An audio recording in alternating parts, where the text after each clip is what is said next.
Greetings comic book fans and welcome to Dude's Comic Haul. I'm Jason and this is my weekly video where I share with you the new comics I picked up today on officially the best day of the week, New Comic Book Day. A medium-sized week I was thinking this week with about 15-16 books. It ended up being 17, so I don't think it is medium now. It's quite large, and so, but hey, it's comics, so. And my argument as always is I don't have many other vices, so I just rock the one vice I do have really hard. So it would have been 16 books, but the lady in the comic book shop tempted me with another book. It is Batgirl Endgame issue number 1. It's a one shot, so like yeah, it's issue number 1, but it's a one shot and it's set to tie in with Endgame. And the selling point of this that really got my curiosity was that there's no dialogue in the book. That the book is solely told by the pictures. So that was something. I remember they did something like that for Batman when Damian died, and they did Batman and Robin and did that whole issue. And I always fascinated by that, like, because the artist has to tell so much more of the story because there's no dialogue to let you know. So yeah, that definitely got my interest. So yeah, I thought I'd give it a go. We'll see. I haven't read any Batgirl for like months, so it'll be an interesting one. Another new book I'm trying out is from Image. We've got Invisible Republic issue number 1. I know the creative team of this, Gabriel Hardman and Corina Becco. They did a Planet of the Apes book that I really enjoyed. That was set before the first movie, the original movie, and that was really good. So I know that they can write good sci-fi. So I thought, you know what, I'll give it a go. I like a bit of sci-fi, so yeah, I'll give it a go. Sci-fi and superheroes, they're my main kind of vibes in comics. So yeah, I'm gonna give this a go. I'd heard good things about it as well, so that gave me that little nudge to get it. Talking about good things, we have Silk issue number 2. This was another book I got off the shelf. It's not on my order yet. I am going to add this. I've decided I'm going to drop Spider-Gwen and pick up Silk instead. While Silk's not been a bad book, it just hasn't had the magic that that Edge of Spider-Verse issue had. And where Silk, the first issue of this I read the other night, and I went into it expecting it to be good because I'd heard good things about it. But I was blown away by how good it was. I really liked it. I like the character. I like the setup that she'd spent these 10 years in this bunker, and now she's trying to find a place in the world again and adapting to being around people again, and the mystery of like what's happened to her family, and she's trying to find them. So there's a lot of hooks in this that I like. I like the vibe as well of her being bitten by the same spider as SpiderMan. I think that's a clever idea as well. So yeah, and that first issue as well, how we had kind of the story that kind of led up, all the events that led up to her being bitten by that spider. I liked that, how that kind of sat opposite the modern day story of where she is at now. So yeah, I really like that first issue. So hopefully this is going to be as good, and if it is, then yeah, this is definitely going on my order. And I'm sorry, Spider-Gwen, you're gone. We have Star Wars Princess Leia. This isn't on my order. It was in my order last time. I think they just put it in there for me to try it out. Initially I said I didn't want this, but I'd kind of been tempted and was like, yeah. And I'm glad I picked up that first issue. I enjoyed it. The thing that had put me off was the artist. I'm not keen on, I think it's Terry Dodson his name is. I'm not keen on his art. I didn't like it in Access, and a couple of things I'd seen before then I wasn't the biggest fan. You know, I'm not saying it's bad art because it's 100 miles better than anything I could do, but it just wasn't to my taste. And I liked what he did the first issue with this. You know, you have the route that Cast is going down where you can make each character look authentic, or you can go down the route of trying to get like a happy medium of this is how this character is going to look, I'm going to stick with that. And that's the approach Dodson looked at. And I liked the first story. Wade really got the Princess Leia character down well, and it was interesting actually seeing her having to deal with what happened to Alderaan, which we never really saw much of in the movies. So yeah, I'm enjoying this. I'm going to get all of those. Another book, I keep thinking this is on my order, but it can't be, so I'm going to have to add this to my order. It is Teen Titans issue number 8. I got the variant. I don't usually do variants, But I do like what DC do with the themes, and how they have different themes for the different each month for the different variants. I do really like how they do that, and again this month it's an interesting theme as it's movies, and this is based off of the Lost Boys movie. You have the tagline at the top similar to the movie, but instead of it's fun to be a superhero, on the Lost Boys film it's fun to be a vampire. And then down below in the credits, you've got like all the people that put the comic together. So I really like this cover. So I thought, yeah, I'm gonna get this cover.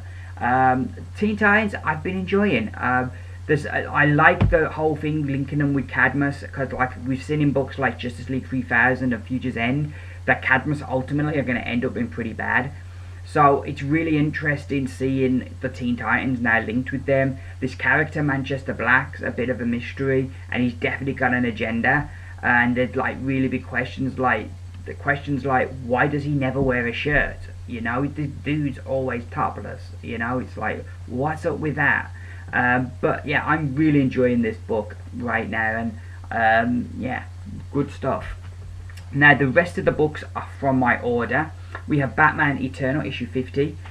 Mercy's little show on my review, she left a comment saying that she was worried that they weren't going to reveal who the big bad was until right at the end, and it was going to be continued in the next year of Batman Eternal.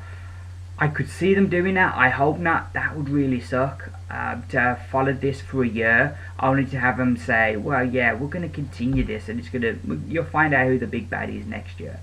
That would really suck. But I am beginning to get quite anxious, because I think we've got 2 issues after this. It's not going to leave much time to kind of like find out who the big bad is, and then and then deal with the big bad. It's not going to leave much time at all. And I feel that as well, the last few issues, some have been good, some haven't, and I feel because of like the momentum it had going has kind of been scuppered, where I think if they'd have revealed the big bad sooner, you could have kept that momentum going. As Batman's beaten, we've got this big bad revealed, and then it's kind of like the fight back, and I feel it's going to be very difficult to get that. Saying that though, I think they have been doing some good covers, and I do like that cover there with the Bat family there and ready for battle. Moving right along, we have Future's End, the other weekly, which I'm really enjoying, and again another really good cover. I feel Future's End, since Brainiac come in, has really kicked into high gear, and now that part of stories, now the Brother Eye story has kicked into high gear, so I feel this book has got a lot more momentum going for it than Batman Eternal. And I'm really looking forward to seeing what's going to happen next in that one. We have Alex and Ada, issue number 13. I think after this one there's only 2 issues left of this, I think. I really enjoyed this. It surprises me, how small of a cast of characters and small number of locations in the book we've got. I feel this would be really great for a TV series, because you haven't got that big cast, you haven't got a lot of different places to go to. So I think it would be great for a TV show.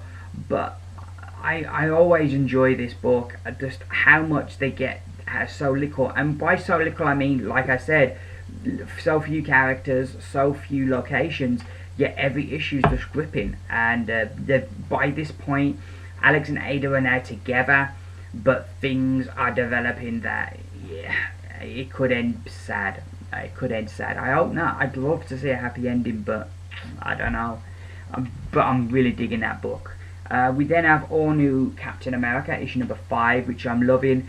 I love the whole thing. We've got crazy Nazis in this with Hydra, and they've got this plan where they've got this inhuman child, and he's got this blood that can make people infertile, and they've made it into a gas, and they're going to release it on the world, but they've got a cure, so all the Hydra agents are going to take the cure so that they will be able to have children, so that all of Hydra's enemies would die out within a generation, and the next generation there'll only be Hydra, which is that typical kind of crazy Nazi plan that, why I think Nazis are such great villains in movies and stuff. The whole thing with that though, like I do wonder, like, because when I think of in real life, when I think of the Germans and the Germans in World War II and the Nazis, when I think of all that, I think of like all the worst examples of society, of humanity, the inhuman way that they treated people in those prisoner war camps. I kind of think of like Nazis have not been very good at all, not been very nice, been very wicked and evil. Yet, you know, and I don't know in real life if they had all these crazy plans that we see in fiction. In fiction all the time you've got Nazis with these crazy plans to kind of do stuff. And I don't know, has that just come from fiction, or was that, there's something in real life? Did Nazis have some crazy plans as well? I don't know. That'd be interesting to find out. But I'm enjoying this Captain America right now. And I think, you know, usually the arcs are like 6 issues, so this story should be coming to a close soon. But I've been enjoying that. Sam's been doing a good job as Cap. We then have SpiderMan issue 16.1, which it looks to me from the cover that it's going to be some kind of story with the underworld of New York, which should be interesting. We have Black Widow issue number 16, is it? Yeah, 16. Nice cover. Reminds me a lot of, like, I don't know why, but reminds me a lot of of Hunger Games, you know, Mockingbird kind of thing. They have that badge.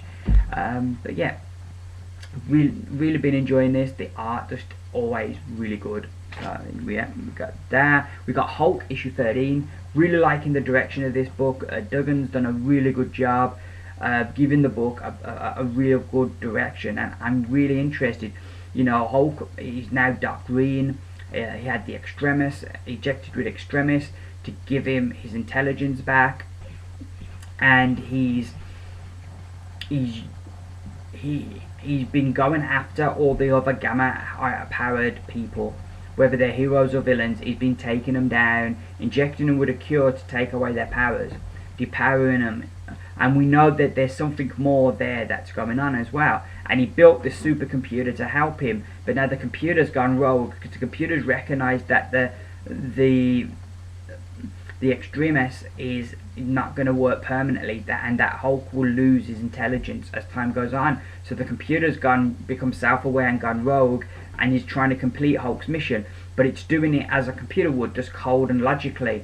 So Hulk now has not only got to complete his mission that he set himself to kind of take out all these gamma-powered people, but also he's got to get there before the computer does, because the computer's just going to kill them rather than cure them.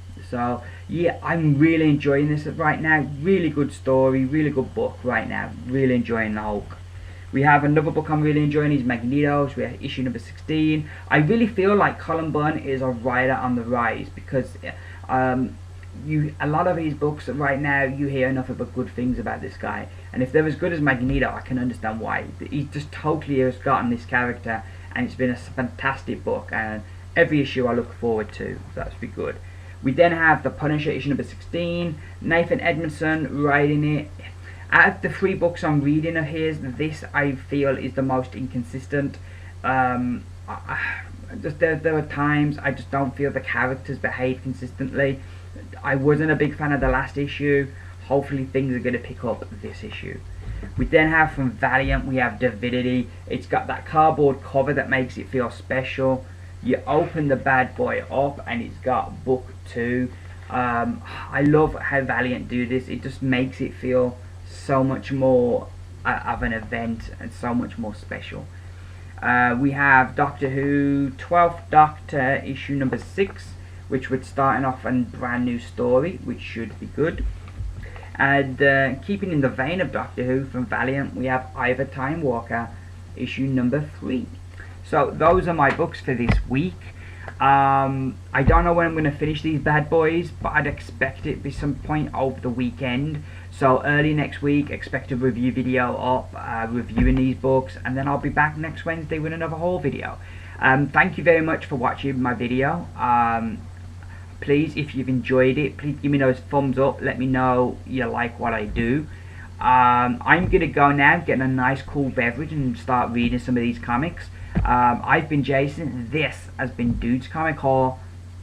Bye for now.